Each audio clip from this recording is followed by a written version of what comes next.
مقاما محمودا، یہ میری کتاب ہے احسن الثناء فی اثبات شفاء، اس میں ساری تفصیلات میری اپنی کتاب ہے حدیث پر۔ فرماتے ہیں یقعدہ علی العرش، امام خلال کتاب السنہ میں روایت کرتے ہیں عرش کی کرسی پر حضور کو بٹھایا جائے گا۔ عبداللہ ابن عمر روایت کرتے ہیں عسیٰ ان یبعثک ربک مقاما محمودا یجلسنی معہ علی السریر، اللہ پاک مجھے اپنے ساتھ کرسی پر نشست پر عرش پر بٹھائے گا، اپنے ساتھ عرش کی نشست پر بٹھائے گا۔ حضرت مجاہد، یہ امام دیلمی نے الفردوس میں روایت کیا، حضرت مجاہد عبداللہ ابن عباس کے شاگرد تابعی، وہ روایت کرتے ہیں یوقدہ علی العرش، عرش پر حضور کو بٹھایا جائے گا۔ وفی روایت یوقدہ معہ علی العرش، اللہ اپنے ساتھ دائیں جانب عرش پر بٹھایا جائے گا۔ یجلسہ معہ علی العرش، وفی روایت اپنے ساتھ عرش پر بٹھائیں گے۔ امام ابن ابی شیبہ نے روایت کیا، امام خلال نے، ابن جریر طبری نے، آجری نے، سمعانی نے، بغوی نے، ابن جوزی نے، تمام ائمہ نے، ابو وائل نے حضرت عبداللہ ابن مسعود سے روایت کیا کہ کیا معنی ہے عسیٰ ان یبعثک ربک مقاما محمودا، مقام محمود کا؟ قال یوقدہ علی العرش، اللہ اپنے ساتھ حضور کو عرش کی کرسی پر بٹھائے گا، یہ معنی ہے۔ اور عبداللہ بن سلام نے کہا یوقدہ علی الکرسی، اپنے ساتھ کرسی پر عرش پر بٹھائے گا، یہ مقام ہے۔ اور امام ابو داؤد صاحب سنن، جو سنن ابی داؤد ہے سیاستہ کی، وہ فرماتے ہیں من انکر ھذا فہو عندنا متہم، جو اس بات کا انکار کرے کہ قیامت کے دن حضور کو اللہ اپنے ساتھ کرسی پر نہیں بٹھائے گا، اس کا دین متہم ہے، اس کا دین صحیح نہیں ہے، اس کا ایمان صحیح نہیں ہے۔ یہ ابو داؤد روایت کرتے ہیں اور فرماتے ہیں قال ما زال الناس یحدثون بہذا یریدون مغایۃ الجہمیہ، کہ یہ ہمیشہ ائمہ محدثین اس حدیث کو بیان کرتے چلے آئے ہیں۔ ابو بکر یحییٰ بن ابی طالب وہ فرماتے ہیں من ردہ فقد رد علی اللہ، جس نے قیامت کے دن عرش پر اللہ کے ساتھ حضور کا کرسی پر بیٹھنا اس کو رد کیا، اس نے اللہ کو رد کیا، اور جس نے اللہ کو رد کیا اس نے اللہ کے ساتھ کفر کیا۔ یہ کل ائمہ نے، امام آجری نے بیان کیا اور فرماتے ہیں کہ جو شخص اس کا انکار کرے اس نے حضور کی فضیلت کا انکار کیا۔ علامہ ابن تیمیہ بیان کرتے ہیں، آپ اندازہ کر لیجئے، علامہ ابن تیمیہ مجموع الفتاوی، بڑا زوردار حوالہ دے رہا ہوں، اپنے فتاوی میں جلد 4 صفحہ 374 ابن تیمیہ لکھتے ہیں وقال ابن تیمیہ اذا تبین ھذا فقد حدث العلماء المردیون واولیاء المقربون ان محمدا رسول اللہ صلی اللہ علیہ وسلم یجلسہ ربہ علی العرش معہ۔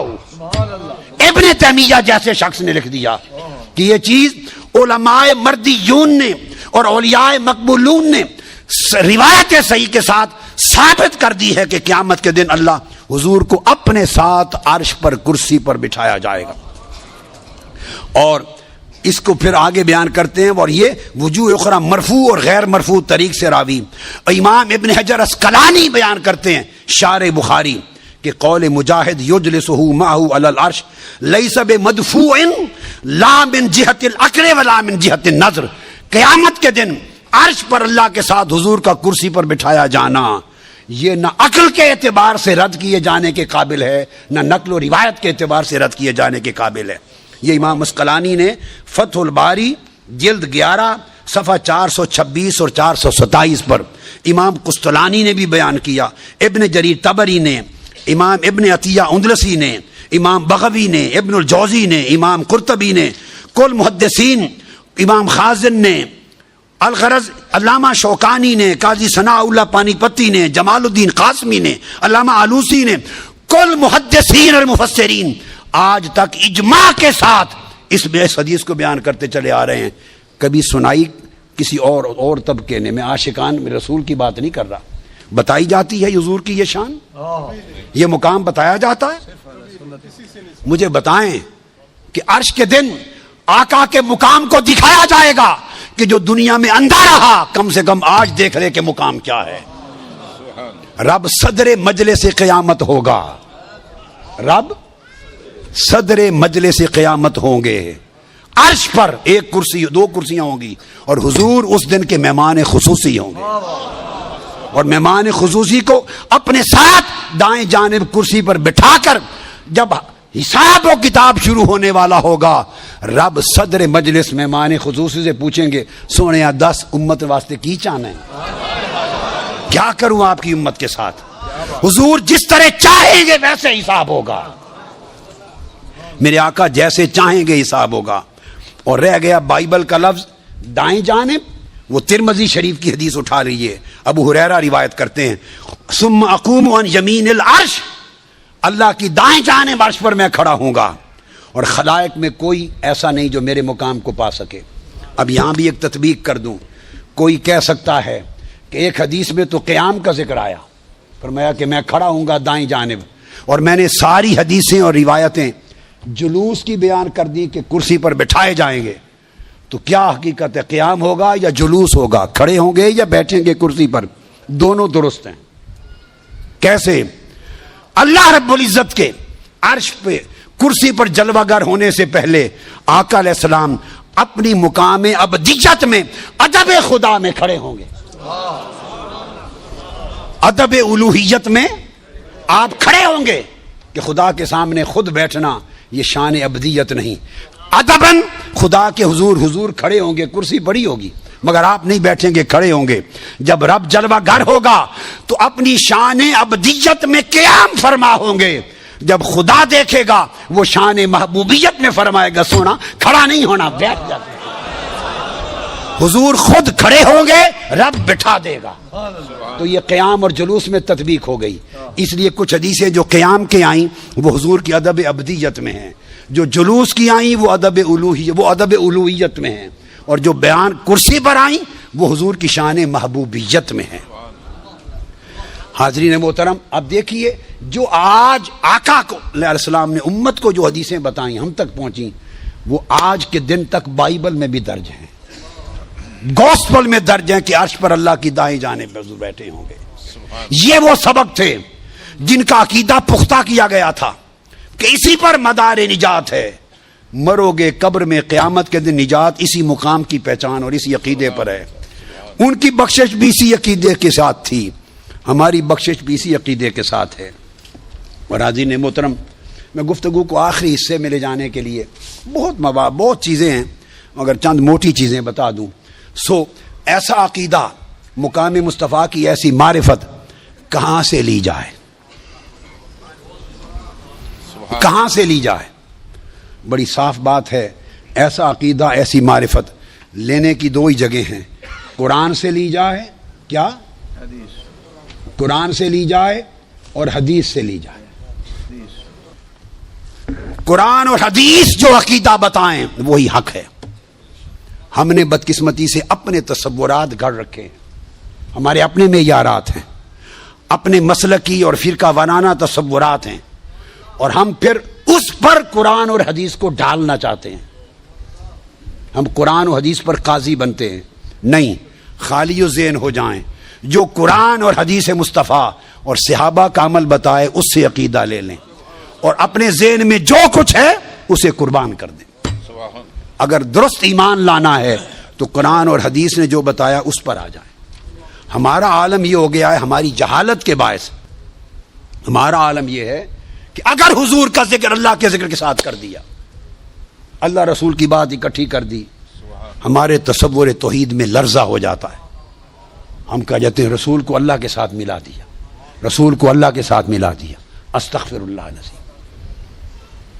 ایسا سوچنا کہ کوئی رسول کو اللہ کے برابر کر دے کفر ہے، شرک ہے، مگر یہ کہنا رسول کو اللہ کے ساتھ ملا دیا یہ تصور جہالت ہے۔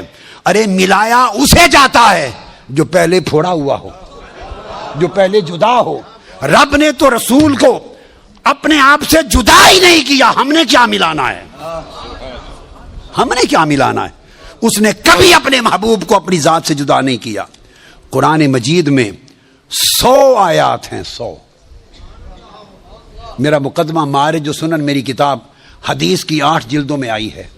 اگلے سال قاضی ایاز کی الشفاء کی طرح شان رسالت مآب میں حدیث کی 8 جلدوں کی کتاب پریس میں چھپ رہی ہے، 8 عربی میں ہیں مگر ترجمہ بھی ساتھ ہے۔ ان کے مقدمے کو پڑھیں، یہ میرے وہی مصفدے ہیں میرے جو کتابیں چھپ رہی ہیں پریس میں۔ اللہ رب العزت نے 100 مقامات پر اپنے اور اپنے محبوب کے ذکر کو اس طرح جوڑا ہے، برابر رکھا ہے، جدا نہیں کیا. تو میں 100 سے زائد کہہ رہا ہوں، 100 سے، ویسے 150 مقامات پر 150، مگر 100 سے زائد مقامات پر اللہ پاک نے یہ پوری، میں نے اس کی تفسیر اپنی کتابوں میں ذکر کیا کہ کس کس باب میں کس کس حکم میں اکٹھا کیا ہے. اللہ پاک فرمایا تلک حدود اللہ ومن یطع اللہ ورسولہ. بس صرف چند نمونے سن لیں کہ قرآن کا عقیدہ کیا ہے، اختتام پھر حدیث اور صحابہ پر کر دیں گے. اللہ اور اللہ کے رسول کی جس نے نافرمانی کی، ومن یعص اللہ ورسولہ فردوہ الی اللہ والرسول. آپ دیکھتے چلے آئیے نمونے کہ خدا کس طرح جوڑتا ہے، ہم پھوڑتے ہیں. وَإِذَا قِيلَ لَهُمْ تَعَالَوْا إِلَىٰ مَا أَنزَلَ اللَّهُ وَإِلَى الرَّسُولِ إِنَّمَا جَزَاءُ الَّذِينَ يُحَارِبُونَ اللَّهَ وَرَسُولَهُ. جو اللہ اور اس کے رسول سے جنگ لڑتے ہیں، جو اللہ اور اس کے رسول کی طرف آتے ہیں، اللہ اور اس کے رسول کی طرف لوٹا دو. جو اللہ اور اس کے رسول کی نافرمانی کرتا ہے، قُلِ الْأَنفَالُ لِلَّهِ وَالرَّسُولِ، کہہ دو انفال اللہ اور اس کے رسول کے لیے ہیں. وَأَطِیعُوا اللَّهَ وَرَسُولَهُ ذَلِکَ بِأَنَّهُمْ شَاقُّوا اللَّهَ وَرَسُولَهُ. یہ اس لیے عذاب ہے کہ اللہ اور اس کے رسول کی نافرمانی کی. استجیبوا للہ وللرسول، اللہ اور اس کے رسول کی بات پر لبیک کہو. براءۃ من اللہ ورسولہ، اذان من اللہ ورسولہ. لا یحرمون ما حرم اللہ ورسولہ ولو انہم ردوا ما آتاہم اللہ ورسولہ سیؤتین اللہ من فضلہ ورسولہ. ومن یحادد اللہ ورسولہ ویطیعون اللہ ورسولہ وما نقموا الا ان اغناہم اللہ ورسولہ وکذبوا اللہ ورسولہ اذا دعوا الی اللہ ورسولہ. الغرض قرآن وَإِذَنَّ الَّذِينَ يُؤْذُونَ اللَّهَ وَرَسُولَهُ. مجھے بتائیے، اللہ کہتا ہے جو اللہ اور اس کے رسول کو اذیت دیتے ہیں، اللہ کا کوئی جسم ہے جس کو اذیت دی جائے گی؟ اللہ کو کاہے کی اذیت؟ ارے جس نے رسول کی بے ادبی کر دی، خدا کہتا ہے اس نے مجھے اذیت دی. لا تقدموا بین یدی اللہ ورسولہ. اللہ رسول سے آگے نہ بڑھا کرو. بھلا اللہ سے آگے کون بڑھ سکتا ہے؟ کسی نے اللہ سے پہلے روزے رکھے تھے، یہ شان نزول ہے. اللہ کے کلام سے پہلے کلام کیا تھا. بعض لوگ حضور کے بولنے سے پہلے بورڈ پڑھتے تھے صلی اللہ علیہ وسلم. رمضان کے روزے سے پہلے، حضور کے روزے سے پہلے روزہ رکھ لیا کسی نے. عید الاضحیٰ کے دن آقا کی قربانی دینے سے پہلے قربانی دی. ارے تقدم فعل رسول پر تھا، حضور سے پہلے عمل کر دیا. رب نے جدا کر کے نہیں کہا کہ میرے مصطفیٰ پر پہل نہ کرو، کہا نہیں مجھ پر اور میرے مصطفیٰ پر پہل نہ کرو. خدا نے مصطفیٰ کو اس طرح جوڑا ہے اپنی ذات سے کہ کبھی الگ چھوڑا ہی نہیں ہے. اور اب جوڑ کے ذکر کرے تو آپ کو وہم ہو جاتا ہے کہ ملا دیا ملا دیا. ارے کیا ملایا اس نے ہے یا میں نے؟ کس نے ملایا ہے؟ وہ جدا ہی نہیں کرتا. اور وہ کہتا ہے جو جدا کرے وہ لتؤمنوا باللہ ورسولہ ان الذین یحادون اللہ ورسولہ ذالک بانہم ذالک بشاق اللہ ورسولہ وللہ العزت ولرسولہ ولا تقدموا بین یدی اللہ ورسولہ. مقصد بات کا یہ کہ اللہ کے ہاں تو قاعدہ یہ ہے کہ اس نے تو کوئی مقام ایسا نہیں رکھا سوائے عبادت کے، سوائے عبادت رسول کے لیے نہیں. باقی اس نے ہر حق میں محبوب کو شامل کر لیا ہے. محبت میں، ادب میں، رفاقت میں، بیعت میں، اطاعت میں، قربت میں، رضا میں، عطا میں، غنا میں، ہر شے میں شریک کر لیا اپنے ساتھ اللہ رب العزت نے. اور یہ تو اور اس سے بڑھ کر ایک خاص مقام میں قرآن کا مقام مصطفیٰ سمجھنے کے لیے بیان کروں. 7 آیتیں قرآن میں ایسی ہیں. کتنی؟ جہاں اللہ رب العزت نے اپنا اور اپنے محبوب کا ذکر کیا، 2 کا ذکر کیا اور ضمیر واحد کی استعمال کی. 2 کا ذکر کیا اور انہیں نہیں کہا، اسے کہا. وَمَن يَعْصِ اللَّهَ وَرَسُولَهُ وَيَتَعَدَّ حُدُودَهُ يُدْخِلْهُ نَارًا خَالِدًا فِيهَا. کہ جو اللہ اور اس کے رسول کی نافرمانی کرے اور اس کی حدود کو توڑے. ائمہ تفسیر لکھتے ہیں کہ ذکر 2 کا ہے، اللہ اور اس کے رسول کی نافرمانی، تو کہنا چاہیے تھا وَيَتَعَدَّ حُدُودَهُمَا، تثنیہ کا صیغہ، ان دونوں کی حدود کو توڑے. نہیں، دونوں کا ذکر کر کے حدودہ میں ضمیر واحد کی استعمال کی. وہ تو ضمیر بھی ایک کر دیتا ہے 2 کا ذکر کر کے، اور تثنیہ کی نہیں یوز کرتا. اسی طرح قرآن مجید کی دوسری آیت فرمایا یا ایھا الذین آمنوا اطیعوا اللہ ورسولہ ولا تولوا عنہ وانتم تسمعون۔ انفال، اے ایمان والو اللہ اور اس کے رسول کی اطاعت کرو اور اس سے منہ نہ پھیرو۔ اب اس سے مراد کون ہے؟ جانتے پھر اس نے یہ عقیدہ سمجھایا اللہ اور اس کے رسول کی اطاعت کرو، اور انہو نہیں فرمایا انہما کہ دونوں سے منہ نہ پھیرو، نے فرمایا انہو اس سے منہ نہ پھیرو، ثابت کرنے کے لیے کہ جس کا چہرہ مصطفیٰ سے پھر گیا وہ خدا سے پھر گیا۔ خدا اور مصطفیٰ کا رخ ایک ہے۔ ولم یقل عنہما، امام قرطبی فرماتے ہیں یہ کوئی میری ایجاد نہیں ہے، ائمہ یہ عقیدہ دیتے رہے کہ انہما تثنیہ دو کی بات نہیں کی، دو کا ذکر کیا اور بات ایک کی۔ سبحان اسی طرح فرمایا یا ایھا الذین آمنوا استجیبوا للہ وللرسول اذا دعاکم لما یحییکم، جب اللہ اور اللہ کا رسول تمہیں بلائے، اذا دعاکم، اللہ اور اللہ کا رسول تو چاہیے تھا لغت کے حساب سے کہ کہا جاتا اذا دعواکم، اللہ اور اس کے رسول دونوں تمہیں بلائیں۔ when they call you, they invite you، ذکر کرتا ہے کہ اللہ and his prophet when he calls you، وہ تو دے ہٹا دیتا ہے، وہ دو کو ایک کر دیتا ہے، ضمیر ایک کی استعمال کی تاکہ پتہ چل جائے کہ خدا اور مصطفیٰ کی دعوت بھی ایک ہے اور خدا اور مصطفیٰ کی استجابت بھی ایک ہے۔ اب یہ جو آیت اتری صحیح بخاری میں ہے، بخاری ہم بخاری زندگی بھر بہت کرتے ہیں مگر کبھی بخاری کو پڑھا دیکھا سمجھا نہیں ہے۔ میرے والد گرامی اپنے اور بزرگوں اساتذہ سے یہ شعر سنا ہوا تھا، مجھے سناتے تھے کہ بے عشق نبی جو بھی پڑھاتے ہیں بخاری، بے عشق نبی جو بھی پڑھاتے ہیں بخاری، آتا ہے بخار ان کو، بخاری نہیں آتی، بخاری عشق کے بغیر نہیں آتی۔ تو چنانچہ جب یہ آیت آئے گی کہ جب اللہ اور اس کا رسول بلائیں فوری لبیک کہا کرو۔ صحیح بخاری میں حدیث ہے، سعید بن معلہ روایت کرتے ہیں کہ میں کنت اصلی فی المسجد فمر بی رسول اللہ، میں نماز پڑھ رہا تھا۔ اب بخاری شریف کی حدیث، حضرت ابو سعید بن معلہ روایت کرتے ہیں میں نماز پڑھ رہا تھا، آقا میرے پاس سے گزرے، کوئی کام تھا، مجھے آواز دی یا ابا سعید، مجھے بلایا، کہتے ہیں تو میں چونکہ نماز میں تھا، کوئی نفلی نماز ہوگی، تو میں نے جواب نہیں دیا، میں نے تیزی سے نماز ختم کی اور حاضر ہوا آقا کی بارگاہ میں، فقال ما مانا آقا ان تأتینی، جب میں نے بلایا تھا تمہیں حالت نماز میں، تو لبیک کہہ کے میرے پاس آیا کیوں نہیں نماز کے دوران؟ تو میں نے عرض کیا فقلت یا رسول انی کنت اصلی، میں نماز پڑھ رہا تھا، تیزی سے نماز ختم کی اور آیا ہوں۔ آقا نے فرمایا تم نے نہیں سنا عالم یقل اللہ استجیبوا للہ وللرسول اذا دعاکم، اللہ اور اس کا رسول بلائیں، جس کام میں ہو چھوڑ کے آ جاؤ مصطفیٰ پر۔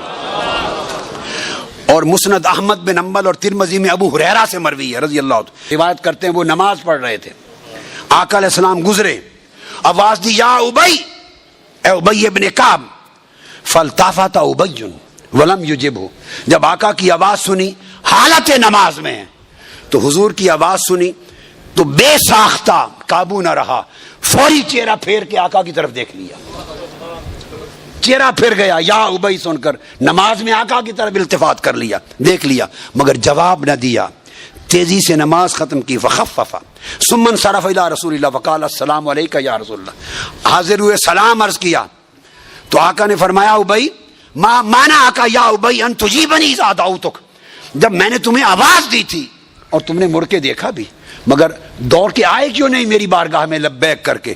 عرض کی آقا میں نماز میں تھا۔ فرمایا تجھے معلوم نہیں نماز ہو یا کچھ اور، جب اللہ اور مصطفیٰ بلائے تو وہ کام چھوڑ کے وہیں آ جاتے ہیں، حضور بلا لیں چلے جائیں، کام کاج کریں، بازار بھیجیں، جہاں بھیجیں میرے آقا کی نوکری کر کے آ جائیں، نہ نماز ٹوٹتی ہے نہ نماز کو دہرانا پڑتا ہے، جہاں چھوڑی تھی وہیں سے شروع کر لو، ٹوٹی بھی نہیں دہرایا بھی نہیں، اس لیے کہ تم مصطفیٰ کے کام میں لگے رہے، یہ نماز جاری رہی. تو آقا اور ہم اور امام قرطبی نے امام شافعی کا فتویٰ نقل کیا اس مقام پر. امام شافعی کا فرماتے ان الصلاۃ لا تبطل امر رسول اللہ بالاجابۃ وان کان فی الصلاۃ. آقا بلا لے نمازی نماز میں ہو صحابی تو لبیک کہہ کے آقا کی بارگاہ میں چلے جانے سے نماز نہیں ٹوٹتی. ارے لوگوں صحابہ کرام کی توحید کو بھی دیکھو اور آج اپنی توحید کو بھی دیکھو. ہماری توحید جو ہم نے گھڑ لی وہ یہ بتاتی ہے کہ نماز میں حضور کا دھیان بھی آ جائے تو نماز ٹوٹ جاتی ہے, اور صحابہ کی توحید بتاتی ہے حضور کو تکلے کام میں چلے جائیں تب بھی نماز نہیں ٹوٹتی. تم دھیان پر نماز ٹوٹنے کا خیال کرتے ہو, وہ حضور کی نوکری اور کام پر بھی نہیں توڑتے. یہ میں نے تو 2-3 آیتیں بطور نمونہ کوٹ کی, 7 آیتیں اس طرح قرآن میں آئیں جس میں ضمیر واحد سے خدا اور مصطفیٰ کا ذکر آیا. اب صحابہ کرام کا عقیدہ توحید ان سے لو, عقیدہ رسالت صحابہ سے لو, ایمان صحابہ سے لو. ہمیں چاہیے کہ اپنے من گھڑت عقائد کے برتن توڑ دیں. جو ابو بکر و عمر اور عثمان و علی کا عقیدہ تھا, جو اہل بیت اطہار کا عقیدہ تھا, وہی حق ہے, اور قرآن اور سنت کو ان سے بہتر کوئی سمجھتا نہ تھا. اب ان کا عقیدہ کیا ہے وہ بھی صحیح بخاری. آج ہم بخاری اور مسلم سے باہر نکلے ہی نہیں, نہ نکلیں گے. بہت بات کرتے ہیں نا بخاری مسلم کی, ہم بخاری میں ہیں. ان کا عقیدہ سن لیں. سیدنا انس بن مالک روایت کرتے ہیں. انس بن مالک وہ کہتے ہیں ان ابا بکر کان یصلی لهم فی واجہ النبی الذی توفی فیہ حتی اذا کان یوم الاثنین وهم صفوف فی الصلاۃ فکاشف النبی صلی اللہ علیہ وسلم ستر الحجرہ ينظر إلينا وهو قائم كأن وجهه ورقة مصحف ثم تبسم يضحك فهممنا أن نفتتن من الفرح برؤية النبي صلى الله عليه وسلم فناكس أبو بكر على عقبيه ليصل الصف وظن أن النبي خارج إلى الصلاة فأشار إلينا النبي أن أتموا صلاتكم وأرخى الستر. یہ بخاری اور مسلم کی متفق علیہ حدیث میں نے پڑھ دی. سیدنا صدیق اکبر جماعت کرا رہے ہیں نماز, اور کل صحابہ, اب ایک صحابی کا نہیں, یہ کل جماعت صحابہ کا عقیدہ ہے. اس لیے کہتے ہیں اہل السنہ, سنت نبی والجماع, جماعت صحابہ کا عقیدہ. کل جماعت صحابہ سیدنا صدیق اکبر جماعت کرا رہے ہیں. انہوں نے مقام مصطفیٰ کو کیا سمجھا تھا وہ درست ہے. اگر ہمارا سمجھنا مختلف ہے تو ہم باطل ہیں. نماز سیدنا صدیق اکبر پڑھا رہے ہیں, آخری ایام ہے, آقا علیہ الصلوۃ والسلام کی علالت ہے. دوران نماز آقا کو خیال آیا کہ میں پردہ اٹھا کے دیکھوں میرے غلام کس طرح نماز پڑھ رہے ہیں با جماعت. آپ نے پردہ اٹھایا اور پردہ اٹھا کے صحابہ کی طرف دیکھا. انس بن مالک فرماتے ہیں اور ہم نے خدا کی قسم دیکھا کن وجہ ورقۃ مصحف, حضور کا چہرہ اس طرح کھل رہا تھا, مسکرا رہے تھے جیسے قرآن کھلا ہوا ہو. اب میں آپ کی توجہ چاہتا ہوں چونکہ ہم اختتام کے حصے میں ہیں. بھائی کیسے دیکھ لیا, وہ تو نماز میں تھے, اور حالت نماز میں کیا صحابہ دائیں بائیں تکتے تھے؟ آپ نہیں تکتے, ہم نہیں تکتے, وہ کیسے تکتے ہوں گے؟ اور آپ ریاض الجنہ کا تصور کریں. ریاض الجنہ میں مسجد یہاں پر ہے اور جالی مبارک حضور کا دروازہ مبارک ایکسٹریم لیفٹ پر ہے. وہاں دروازے سے پردہ اٹھایا اور کھڑے آقا دروازے پر ہیں. یہ صحابہ جماعت میں کھڑے ہیں, ادھر پتہ نہیں کہاں کھڑے تھے. حضور کا مسکرانا انہوں نے کیسے دیکھ لیا؟ سبحان اللہ. وہ نماز میں سجدہ گاہ پہ نگاہ ہوتی ہے یا دائیں بائیں ہوتی ہے؟ بولیے کہاں ہوتی ہے؟ توحید کا مقام اعلیٰ ہے حالت نماز. صحابہ کھڑے ہیں, آقا ایکسٹریم لیفٹ پر پردہ اٹھا کے دروازے پر مسکرا رہے ہیں, نگاہیں نیچی ہیں. کیسے دیکھ لیا کہ مسکرا رہے ہیں؟ کوئی نہیں دیکھ سکتا جب تک آنکھیں اٹھا کے ادھر کوئی تکے نہ. تو حالت نماز میں خبر ہوتی کہ آقا کہیں آس پاس ہیں, وہ نماز میں آنکھیں اٹھا کے تکتے تھے. وہ عقیدہ رکھتے تھے اگر ادھر کعبہ ہے تو ادھر کعبے کا بھی کعبہ ہے. ان کی نماز نہیں ٹوٹتی تھی, ہماری ٹوٹتی ہے. اور پھر کہتے ہیں حضور نے تبسم فرمایا, پھر مسکرا پڑے. لفظ ہیں فہممنا ان نفتتن من الفرح برؤیت النبی. آقا کا چہرہ ایک دس جب سامنے آیا, وہ پردہ ہٹنے کی آواز آئی نا, تو صحابہ ادھر تکنے لگ گئے، نماز ادھر ہو رہی ہے اور تک حضور کے چہرے کی طرف کرنے لگے. کہتے ہیں کہ جب چہرے پاک پہ نگاہ پڑی فہممنا، ہم نے ارادہ کر لیا تھا، فاردنا اس کا معنی ہم نے ارادہ کر لیا تھا کہ حضور 3 دن سے مکھڑا دیکھا نہیں تھا آقا کا، آج 3 دن کے بعد پردہ اٹھا، مکھڑا سامنے آیا، ہم نے ارادہ کر لیا تھا کہ آج نماز جاتی ہے تو جائے حضور کا دیدار رج کر کے کر لیں. نمازیں جو قضا ہوں پھر ادا ہوں، نگاہوں کی قضائیں کب ادا ہوں. صحابہ کہتے ہیں کہ ساروں نے چہرے مصطفیٰ تکنا شروع کر دیا، کعبہ ادھر رہ گیا، امام ادھر رہ گیا، صحابہ کی نگاہیں چہرے مصطفیٰ کی طرف پھر گئیں اور ارادہ کر لیا کہ نماز توڑ دیں. یہ کل صحابہ جماعت کا مقتدیوں کا حال تھا.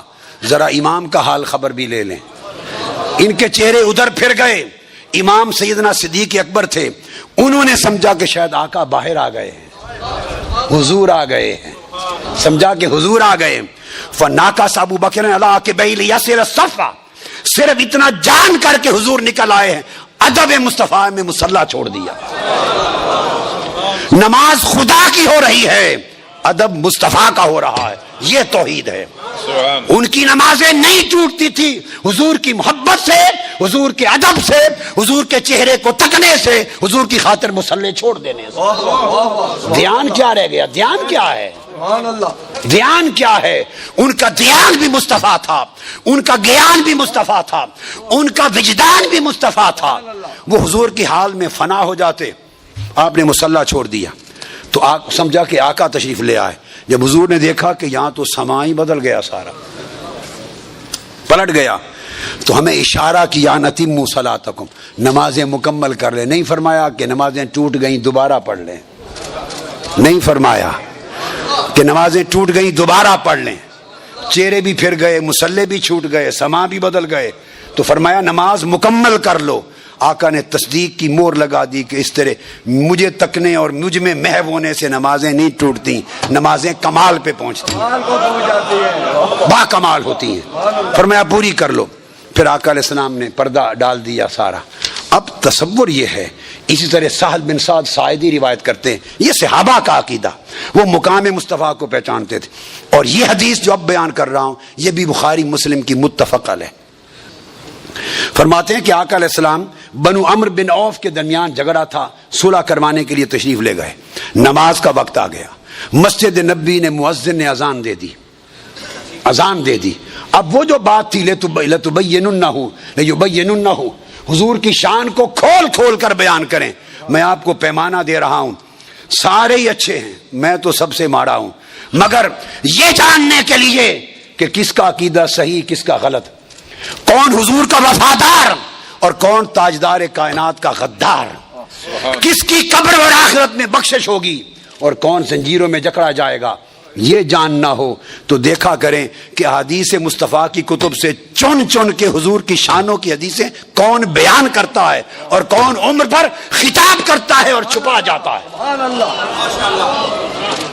اگر کوئی غلام ہے تو آقا کی شان بیان کرتے کرتے تھکے گا نہیں، اور جو یہ حدیث عمر پر آپ کو نہیں سناتا، یہ نہیں اس نے پڑھی نہیں، کو میں نے کوئی نئی بخاری نہیں بنا لی، کوئی صحیح مسلم نئی میرے مطبع سے نہیں چھپی، بھئی یہ ساری دنیا میں وہی بخاری و مسلم ہے.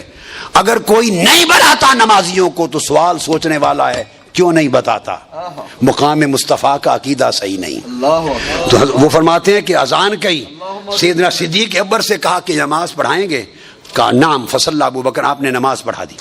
جماعت ہو رہی تھی، اتنے میں آقا تشریف لے آئے، دوران جماعت آقا تشریف لائے. فجاء رسول اللہ صلی اللہ علیہ وسلم والناس فی الصلاۃ، پہلی حدیث میں بھی ہے وہ ہم صفوفاً فی الصلاۃ، یہ نہیں کہ نماز کے لیے صفیں بنا کے کھڑے تھے، صفوفاً للصلاۃ نہیں، صفوفاً فی الصلاۃ، نماز جاری تھی، نماز کے اندر تھے، اس لیے فرمایا آقا نے اتموا صلاتکم، نماز کے اندر پوری کر لو. یہاں نماز کی صفیں تھیں، آقا تشریف لائے. اب بولیے اگر آپ آ جائیں، کوئی غوث وقت آ جائے، کتب وقت آ جائے، ابدال آ جائے، عالم محدث مفسر شیخ کوئی آ جائے، اس کے لیے کیا حکم ہے؟ صفیں توڑ کے پہلی صف پہ جا کھڑا ہونا یا آخری صف پہ جہاں جگہ ہے وہیں شامل ہو جانا؟ کیا حکم ہے؟ ٹھیک، تاکہ لوگوں کی نماز خراب نہ ہو. لیکن آقا نے ایسا نہیں کیا، کیونکہ حضور کا ہر عمل ہمیں شریعت سکھا رہا ہے. آقا علیہ السلام صفے توڑتے ہوئے آگے چلے گئے. پتا تھا نا کہ میں توڑتے گزروں گا، میری طرف دھیان ہوگا. اب دھیان بھی رہ گیا کچھ کمی، کوئی دھیان کی رتی بھی باقی بچ گئی. گزرتے گئے، دنیا دیکھتی گئی، پہلی صف تک چلے گئے. سارے نمازیوں کا دھیان کیا، گیان بھی آقا کی طرف چلا گیا اور پہلے صف پہ چلے گئے. فصفق الناس، حدیث کے لفظ ہیں کہ صحابہ نے جب دیکھا تو اس طرح آپ نے اپنے ہاتھوں پر الٹے ہاتھ ہتھیلیاں بنائیں ایسے. فصفق الناس، پچھلی صف والے اگلوں کو، اگلوں کو، اگلی صف والوں کو. ایک شور مچ گیا. یہ نماز ہو رہی ہے صحابہ کی، ذرا تصور کرو. کیا ادائیں تھے، سبحان اللہ. یہ نماز ہو رہی ہے ابو بکر، عمر، عثمان و علی کی رضوان اللہ تعالی علیہ مجمعین. یہ ابن مسعود، ابن عباس، عبداللہ بن عمر، یہ سب بلال کی یا سلمان فارسی کی. یہ نماز ہو رہی ہے. عقیدہ ان سے لو. وہ کیوں ایسے ہتھیلیوں پر ہتھیلیاں مار کے تالیاں بجا رہے ہیں؟ اگلوں کو بتا رہے ہیں کہ حضور آ گئے، حضور آ گئے، تاکہ لوگ راستہ چھوڑ دیں. نمازوں میں آپ تصور، چشم تصور میں دیکھیے کیا سما ہوگا. وہ کیسے عاشقان مصطفیٰ تھے صحابہ. صفے چیرتے ہوئے پہنچ گئے. جب پہلی صف پر پہنچے اور بہت شور ہوا، فلما اکثر الناس التصفیق، جب تالیاں بہت زور سے بجیں، شور مچ گیا، التفتا، سیدنا صدیق اکبر مڑتے نہیں تھے. جب بہت شور مچ گیا تو دیکھا کوئی خاص بات ہو گئی ہے، ورنہ یہ صحابہ اتنی تالیاں کیوں بجاتے. انہوں نے مڑ کے دیکھ لیا کہ کون آیا ہے. آپ مڑ کے پیچھے دیکھ لیں، نماز رہ جاتی. یہ سلام کیا ہے؟ تسلیم. بھائی تسلیم کا جو رکن ہے، اس کی حقیقت اتنی ہے کہ سیدھے چہرے کی بجائے ادھر دائیں بائیں مڑ لیا، نماز ٹوٹ گئی. یہ خروج یعنی صلاۃ کے لیے. تو جب چہرہ ادھر پھیر لیا تو نماز گئی، مگر چہرہ پھیرا مصطفیٰ کے لیے تو نماز رہی، پھر نہیں گئی. عقیدہ صحابہ کرام سے لو، ابو بکر و عمر سے لو، عثمان و علی سے لو رضوان اللہ تعالی علیہ مجمعین. جب مڑ کے دیکھا، فرا رسول اللہ، آگے آقا علیہ السلام تھے. تو سب چھوڑ کے اڑنے لگے. فاشار علی رسول انم کس مکانس، آپ نے اشارہ کیا ابو بکر مصلی نہ چھوڑو، نماز جاری رکھو. اب ذرا تصور کرو، نماز ہو رہی ہے، اب اشارہ فرما رہے ہیں نماز جاری رکھو. فرافع ابو بکر یدئی فحمد اللہ علی ما امر بہ رسول اللہ من ذالک، آپ نے دونوں ہاتھ اٹھا کے شکر ادا کیا، مولا تیرا شکر کہ تیرے محبوب نے مجھے اس قابل جانا. اور یہ کر کے پھر مصلی چھوڑ کے ہٹائے، پھر بھی نہیں رکے. پھر آقا آگے بڑھ گئے، نماز پڑھائی. جب سلام پھیر دیا، فلما انصرف یعنی ثم استاخر ابو بکر، پھر مصلی چھوڑ کے پیچھے آ گئے. آقا و تقدم رسول اللہ فلما انصرف، آقا آگے بڑھے، نماز پڑھائی. جب سلام پھیر لیا تو قال یا ابا بکر ما منعک ان تثبت اذ امرتک. ابو بکر ایک بات بتاؤ، جب میں نے تمہیں حکم دیا تھا کہ کھڑے رہو، کس نے روکا؟ تو کس نے روکا؟ میرا حکم ماننے پر کیوں نہیں کھڑے رہے؟ قربان جائیں ابو بکر صدیق آپ کے عقیدے پر. ان کا جواب وہ عقیدے کو بنیاد بناتا ہے، مقام مصطفیٰ کا سبق سکھاتا ہے. آقا نے پوچھا جب میں نے حکم دیا تھا کھڑے رہو تو کیوں کھڑے نہیں رہے؟ وہ جواب دیتے ہیں قال یا ابا بکر ما منعک ان تثبت اذ امرتک، کیوں نہیں میرے حکم کی تعمیل کی؟ فقال ابو بکر ما کان لابن ابی قحافہ ان یصلی بین یدی رسول اللہ. آقا ابو قحافہ کے بیٹے کی کیا مجال کہ سرکار پیچھے کھڑے ہو اور میں پشت کر کے آگے کھڑا رہوں. ارے نماز خدا کی ہے، ادب مصطفیٰ کا ہے. یہ ہے عقیدہ، یہ ہے مقام مصطفیٰ. تو آقا نے صحابہ کرام کو سکھا دیا کہ آئندہ کبھی ایسا ہو تو تالیاں نہ بجایا کرو، سبحان اللہ کہا کرو. گویا شریعت کا مسئلہ دے دیا کہ جائز ہے، نماز میں اس حد تک ادب کرنا بھی جائز ہے. اور صحابہ کرام کو یہ مقام مصطفیٰ کی معرفت تھی. یہ کس نے آداب سکھائے تھے؟ صحیح مسلم میں آتا، انس بن مالک روایت کرتے ہیں میرے آقا کبھی حجامت کرواتے. لقد رأيت رسول اللہ صلی اللہ علیہ وسلم والحلاق يحلق وأطاف به أصحابه فما يريدون أن تقع شعرة إلا في يد رجل. امام مسلم روایت کرتے ہیں حدیث صحیح. آقا کبھی حجامت کرواتے تو جو نائی تھا نا، نائی ہیئر ڈریسر، حجام صحابہ اس کا طواف کرتے تھے ارد گرد، جیسے کعبے کا طواف ہوتا ہے۔ ارے تم حضور کے طواف سے ڈرتے ہو تو حضور دے نائیاں دا بھی طواف کر دے سن۔ ہائے ہائے، سبحان اللہ، وہ تو حضور دے نائیاں دا طواف کر دے سن۔ عقیدہ ایسا بناؤ کہ حضور دے نائیاں تے میراسیاں دا بھی طواف ہوئے۔ اور میں تو عمر بھر کہتا ہوں میں تو حضور کا میراسی ہوں۔ ہائے ہائے، کبھی میراسی قبول کر لیں، بڑا درجہ ہے، کبھی سگ قبول کر لیں۔ عمر بھر خدا کی قسم، عمر بھر جتنی عمر خدمت کی ہے دین کی اور حضور کے گن گائے ہیں، زندگی میں کبھی اس پوری محنت اور کاوش پر لکھا ہے یا بولا ہوں ایک پیسہ بھی کوئی ہدیہ نذرانہ کوئی ایک پیسہ نہیں لیا، حرام جانا ہے۔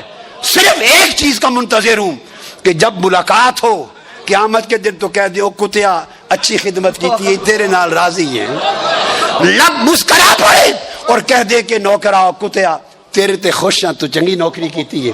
بس ایک مسرت کے لیے زندگی لگا، یہ ہے عقیدہ، یہ مقام مصطفیٰ۔ حضور کے نائی کے گرد گھومتے تھے کہ ایک بال بھی زمین پہ نہ گرے۔ بولیے یہ حکم حضور نے دیا تھا؟ یہاں بدعت کا مسئلہ بھی سمجھا دوں۔ ہر چیز پر ہم کہتے ہیں کہ جو اللہ رسول کا حکم نہ ہو، نیا کام ہو تو بدعت ہے۔ اب حضور کا بال بھی گرنے نہ دیں اور وضو کا قطرہ بھی گرنا نہ دیں، اٹھا اٹھا کے چہروں پر ملیں۔ آقا نے دیکھ لیا، توثیق کر دی تو سنت تقریری بن گئی۔ یہ سنت تقریری تو بنی بعد میں جب حضور نے منع نہیں کیا، لیکن جب صحابہ یہ کر رہے تھے وہ کس نص شریع پر کر رہے تھے؟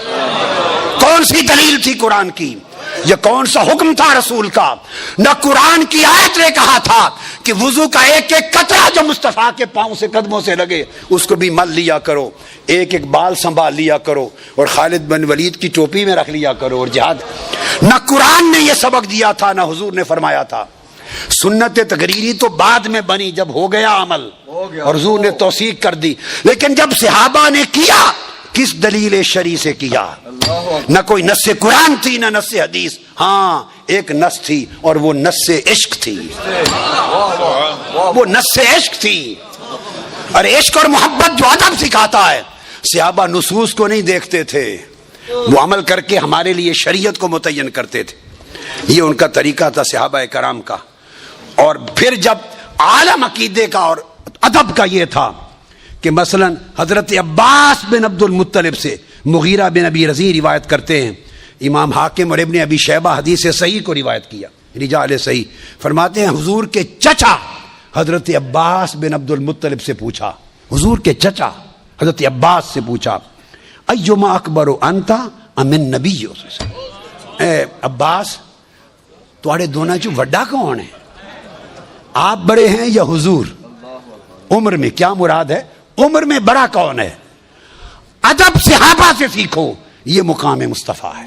حضرت عباس حضور کے چچا جواب دیتے ہیں فقالا هو اکبر منی، بڑے وہی ہیں، بڑے تو وہی ہیں، بڑے تو آقا ہی ہیں۔ تو پھر کہنے لگے انا ولدت قبلہ، میں تو جم پہلے پڑا پیا سا، ہائے ہائے میں تو جم پہلے پیا سا، ہائے ہائے ہائے، بڑے تو وہی ہیں، میں تو بس پیدا پہلے ہو گیا تھا۔ ان کے کلمات میں ادب تھا، الفاظ میں ادب تھا، زبان میں ادب تھا، تعلق میں ادب تھا، معاملہ میں ادب تھا، ایمان میں ادب تھا، چلتے پھرتے ہر وقت سراپا ادب رہتے تھے۔ جب تک اس طرح کا ادب ہم اپنی زندگیوں میں آقا کے لیے نہیں لائیں گے، ہم کسی لحاظ سے بھی صاحب ایمان اور صاحب عقیدہ نہیں بن سکتے۔ بات کو ختم کرنے کے لیے آخر چیز کہتا ہوں، آپ کو معلوم ہے کہ شریعت نے منع کر دیا کہ اللہ کے سوا کسی کو سجدہ نہیں ہوگا، اللہ کے سوا کسی کو شریعت نے منع کر دی۔ پہلی شریعتوں میں تھا تعظیمی سجدے جائز تھے، شریعت محمدی نے حرام کر دیا۔ لیکن میں اب آپ کو آخری بات ختم کر رہا ہوں، کلائمیکس سے گفتگو کی کہ مقام مصطفیٰ صحابہ کی نگاہ میں کیا تھا۔ وہ ایک کلائمیکس پر تھے، وہ آخری حد پر تھے، ایک بارڈر پر تھے، اور ان کے دل حضور کے محبت اور ادب میں اتنے تڑپتے رہتے تھے کہ وہ کچھ کرنے کو جی کرتا تھا جس کو شریعت روک دیتی تھی۔ حضرت انس بن مالک روایت کرتے ہیں، بہت سی احادیث ہیں، بہت سی، یہ میری کتاب ہے، یہ سب میری اپنی کتابوں میں حدیث میں ہے، ہدایت الامہ، وہ پہلے المنہاج السوی تھی۔ حضرت انس بن مالک روایت کرتے ہیں اس طرح کئی بار اونٹ پاگل ہو جاتے، اونٹ پاگل ہو جاتے، انصاریوں کے وہ حضور کو لے جاتے، آقا علیہ السلام جاتے تو حضور کو دیکھتے ہی پاگل اونٹ سجدے میں حضور کے آگے گر جاتے، پاگل اونٹ سجدے میں گر جاتے۔ صحابہ نے پوچھا یار پہلے کہا آقا آگے نہ جائیے، پاگل ہو گیا ہے، یہ ٹکر مارے گا، کاٹے گا۔ فرمایا نہیں مجھے نہیں کچھ کرتا۔ تشریف لے گئے، وہ زمین پہ بیٹھ کے سر رگڑتا ہوا سجدہ ریز ہو گیا۔ صحابہ نے پوچھا یا رسول اللہ یہ پاگل بھی آپ کو پہچانتا ہے؟ آقا نے فرمایا سوائے بد عقیدے کے ہر کوئی پہچانتا ہے۔ ارے سوچو، اونٹ پاگل ہو کر بھی مصطفیٰ کے مقام سے آگاہ رہتا تھا۔ ہم کیسے انسان اور کیسے عالم ہیں کہ ہم عقل مند ہو کر بھی حضور کے مقام کو نہ پہچانیں، اونٹ پاگل ہو کر بھی حضور کی معرفت رکھے۔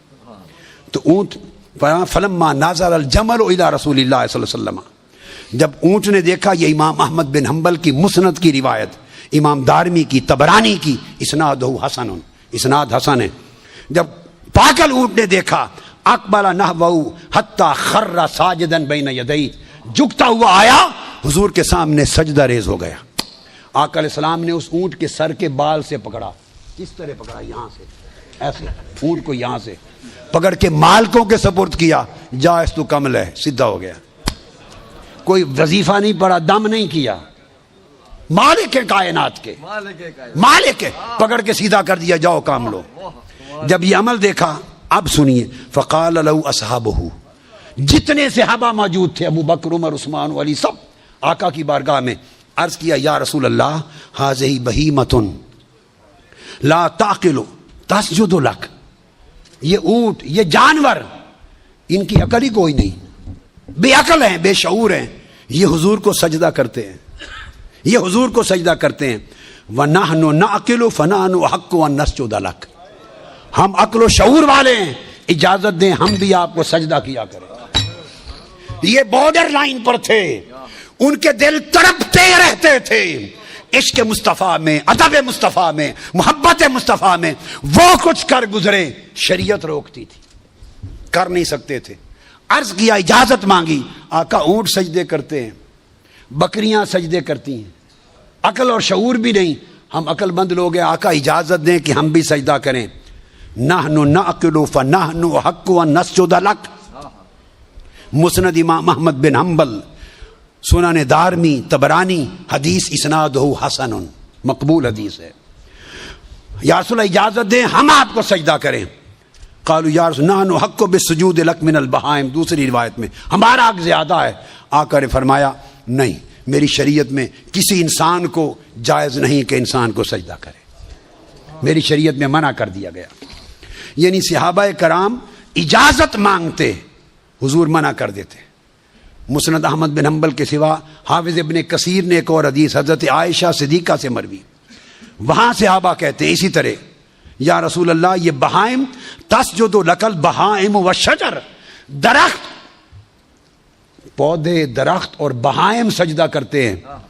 فنحن حق ان نسجد لک، ہمارا حق زیادہ ہے کہ سجدہ کریں۔ آقا فرماتے نہیں، یہ شریعت میں اجازت نہیں، منع کر دیتے۔ امام ابن کثیر لکھتے ہیں ھذا الاسناد علی شرط سنن، یہ سنن اربع کی شرط پر یہ حدیث صحیح ہے۔ اسی طرح صحابہ کرام ہر جگہ یہ معاملہ ہوتا، درجنوں واقعات آئے، صحابہ نے سجدے کی اجازت مانگی، صاف ظاہر سجدہ عبادت نہیں تھا، یہ کام صحابہ اجازت مانگ ہی نہیں سکتے تھے۔ عبادت کا سجدہ صرف اللہ کے لیے، کسی اور کو سجدہ کرنا شرک ہے۔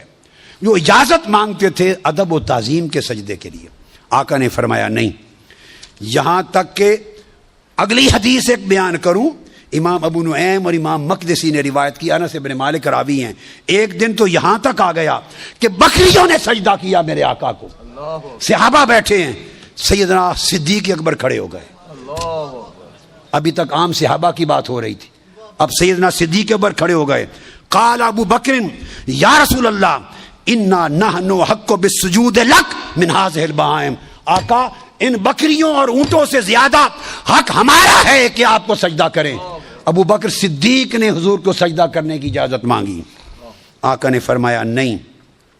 ولو کان آپ کا فرمایا فقا انہ لا ینبغی ان یسجد احد لاحد. میری شریعت میں کسی کو حق نہیں، اجازت نہیں کہ کوئی کسی کو سجدہ کرے. اگر اجازت دیتا تو عورتوں کو کہتا شوہروں کو سجدہ کریں. اب آپ اس سے اندازہ کریں کہ مقام مصطفیٰ کی معرفت اور عقیدہ عظمت مصطفیٰ پر کیا تھا. اس بارڈر کو کراس کرنے کو جی چاہتا تھا مگر شریعت روکتی تھی. کیا بات ہے. شریعت روکتی تھی. آپ اندازہ کریں بارڈر لائن پہ کھڑے ہیں، بارڈر لائن پہ کھڑے ہیں. یہ عالم تھا عشق اور محبت مصطفیٰ کا، یہ عالم تھا ادب مصطفیٰ کا، یہ عالم تھا معرفت عظمت اور معرفت مقام مصطفیٰ کا. اب ایک عجیب حدیث سنا دوں اختتام سے قبل. اب آپ قابو کر کے بیٹھے. یہاں تک تو صحابہ اجازتوں کی بات تھی. روز اجازت مانگتے حضور روک دیتے، روز اجازت مانگتے حضور روک دیتے. ایک دن کیا ہوا، ابن سنن ابن ماجہ کی حدیث، حدیث صحیح ہے. تمام ائمہ محدثین جو اس کے شارحین ہیں کسی نے نقد و جرح نہیں کی اس حدیث پر. ابن ماجہ کتاب النکاح باب حق الزوج علی المرأہ حدیث کا نمبر 1853. سنن ابن ماجہ 1853. روز صحابہ اجازت مانگتے. جب منظر آتا کہ حضور سجدے کی اجازت دے فرمایا جائز نہیں، شریعت محمدی میں حرام ہے کوئی سجدہ. جب آقا کو سجدہ کوئی نہیں کر سکتا تو پھر آقا کے بعد نیچے ایک امتی کس کو سجدہ کیا جا سکتا؟ حرام ہے. حدیں فکس کر دیں. اب صحابہ دیکھتے کہ روز اجازت مانگتے ہیں نہیں دیتے. ایک دن کیا ہوا، معاذ ابن جبل شام سے آئے. یہ وہ معاذ ابن جبل ہیں عام صحابی نہیں جن کو چیف جسٹس بنا کے بھیجا تھا، جنہیں شام کا چیف، اب تھوڑے علم والے کو بنا کے بھیجیں گے شام کا چیف جسٹس.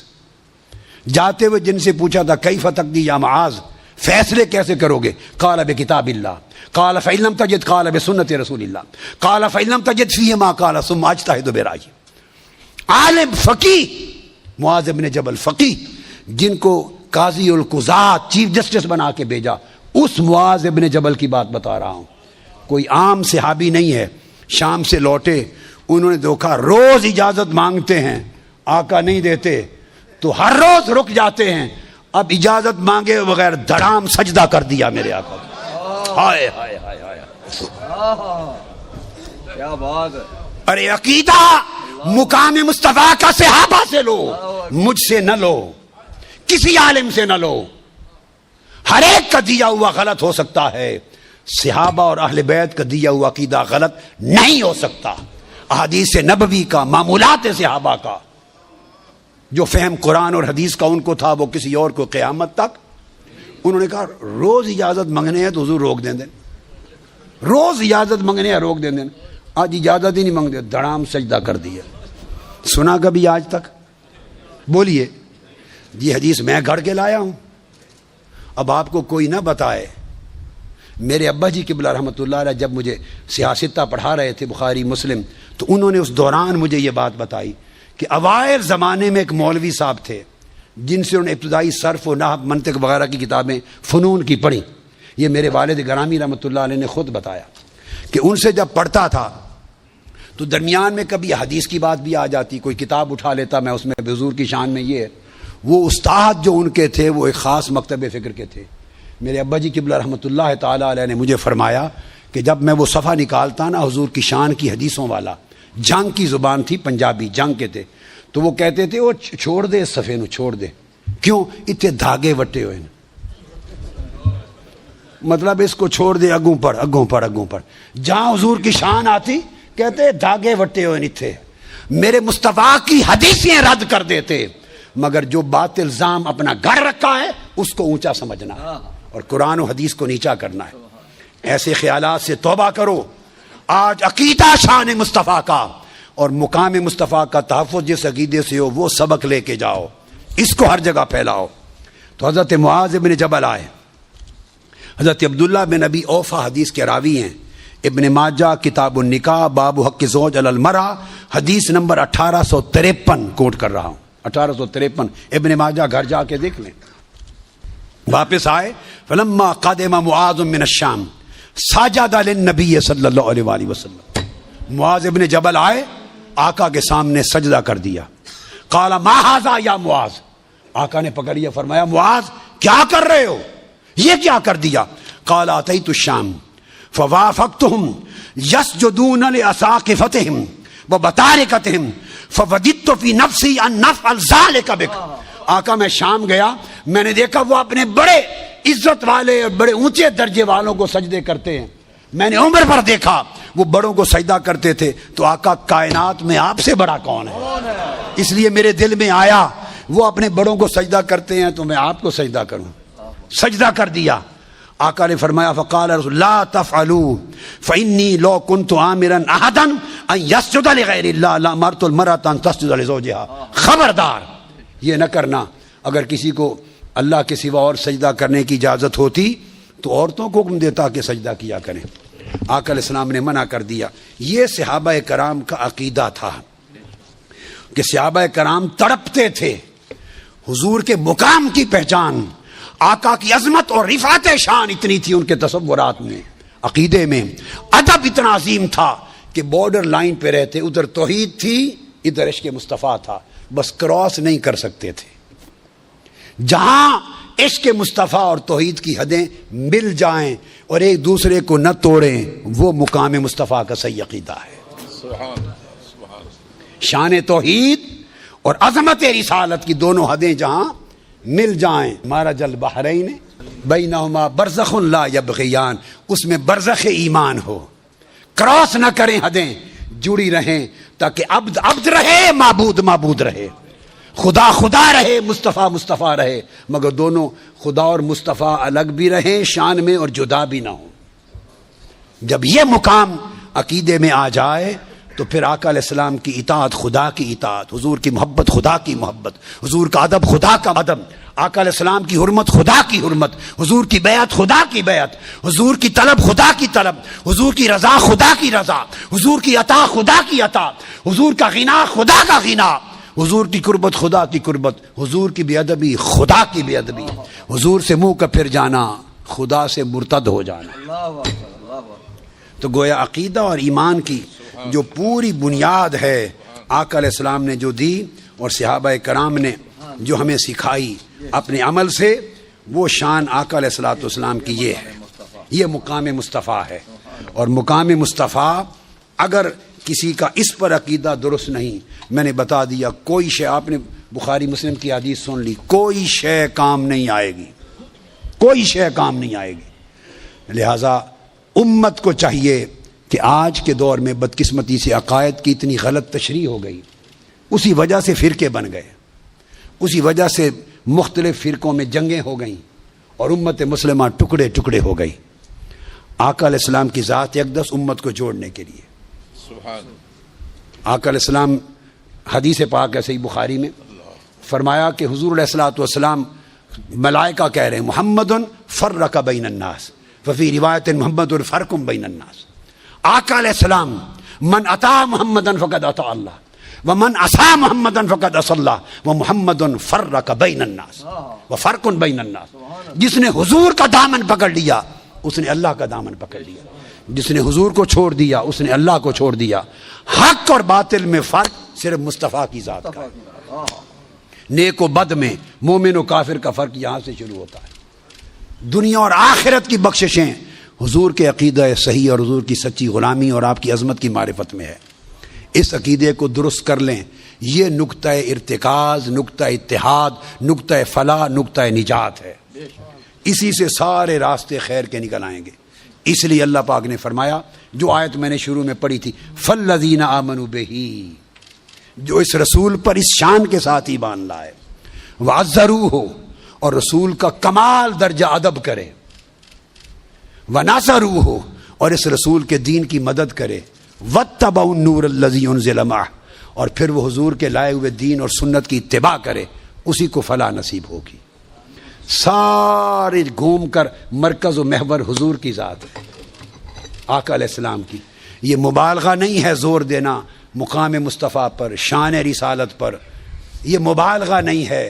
اور مبالغہ بھی سمجھ لیں اس وقت ہوتا ہے, بات سمجھ لیں, جب کسی کو اس کی شان سے بڑھا دیا جائے, مبالغہ ہوتا ہے. شان سے بڑھا دیا جائے. ہم امتی آقا کو آپ کی شان سے کون ہوتے ہیں بڑھانے والے؟ حضور کی شان کو تو اللہ نے بڑھا دیا ہے. ہم میں سے کوئی بدبخت ہو گیا وہ گھٹا تو سکتا ہے اپنے بدبخت قول میں، شان نہیں گھٹے گی، مگر بڑھانے کی جرت کس میں ہے؟ بڑھا تو اللہ نے دیا ہے جب فرما دیا وَرَفَعْنَا لَكَ ذِكْرَكَ، اور ہم نے آپ کے لیے آپ کا ذکر بلند کر دیا. ذکر شان کو کہتے ہیں. ذکر کا ایک معنی شان ہے. ہم نے آپ کے لیے آپ کی شان کو بلند کر دیا. اور مطلقاً کہا جو بلندی ہے یہ اضافت کی چیز ہے.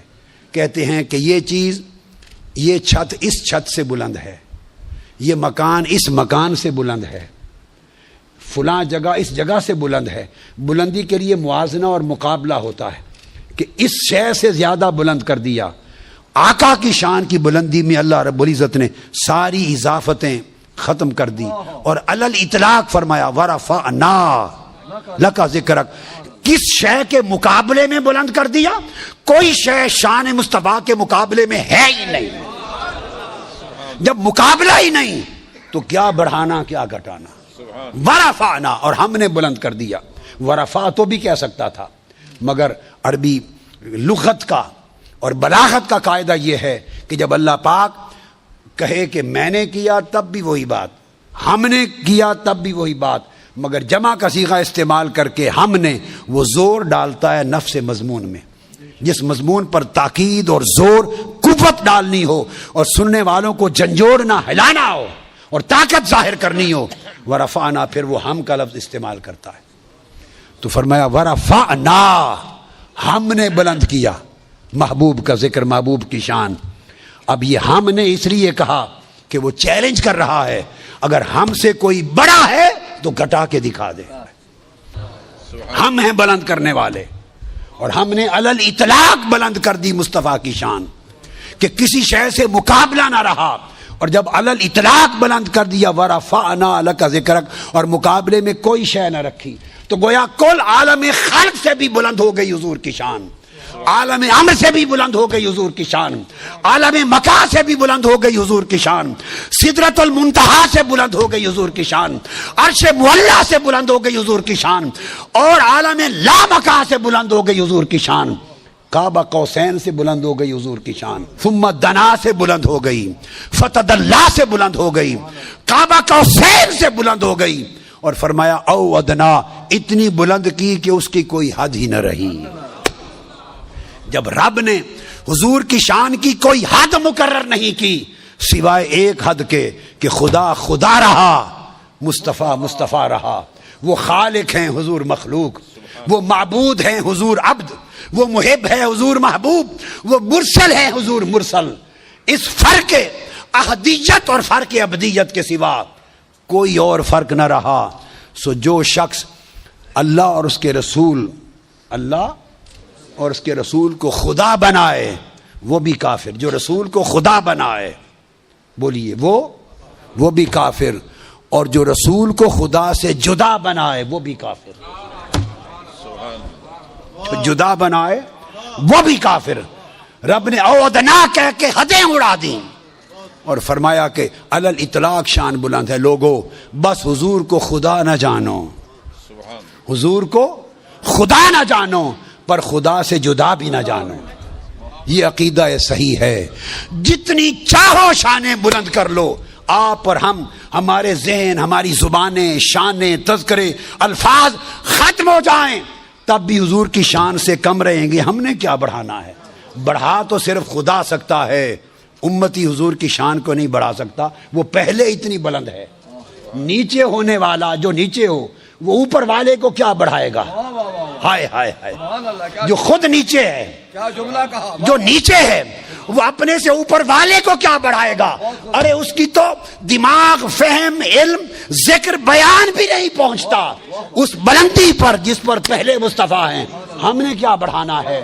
بڑھایا اس نے ہے، اور جس کو خدا بڑھا دے اسے کوئی گھٹا نہیں سکتا. لہذا مقام مصطفیٰ کا معنی یہ ہے کہ تم ذات خدا سے نہ جدا ہو نہ خدا ہو. اللہ ہی کو معلوم ہے کیا جانیے کیا ہو.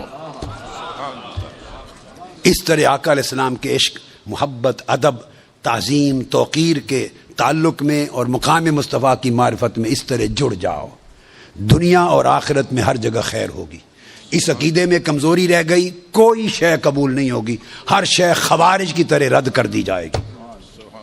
اللہ رب العزت ہماری اس مجلس کو قبول کرے۔ میں آخر پہ پھر مرکزی جماعت اہل سنت اور ان کے جملہ قائدین اور حضرت مفکر اسلام کو، حضرت پیر سید زاہد علی شاہ صاحب کو، حضرت علامہ احمد نثار بیگ صاحب کو، قاضی عبداللطیف صاحب کو اور تمام علماء کو، اور اس مجلس، یہ جو مسجد ہے سینٹرل ماسک آف برمنگھم، ان کی پوری انتظامیہ کو مبارکباد دیتا ہوں کہ آج بڑی خوبصورت مجلس اور محفل ہوئی۔ اللہ اور اللہ کے رسول کی بارگاہ میں قبول ہو، اور ہمیں ہمہ بوقت حضور کے ترانے گانے میں، حضور کے ترانے اور نغمے الاپنے میں زندگی گزرے، اور قبر میں بھی جائیں تو حضور کے نغمے الاپیں، اور قیامت کے دن بھی حضور کے نغمے الاپیں۔ اللہ پاک اس شان کے ساتھ ہمیں عقیدے کی اچھائی عطا کرے۔ وما علینا الا البلاغ۔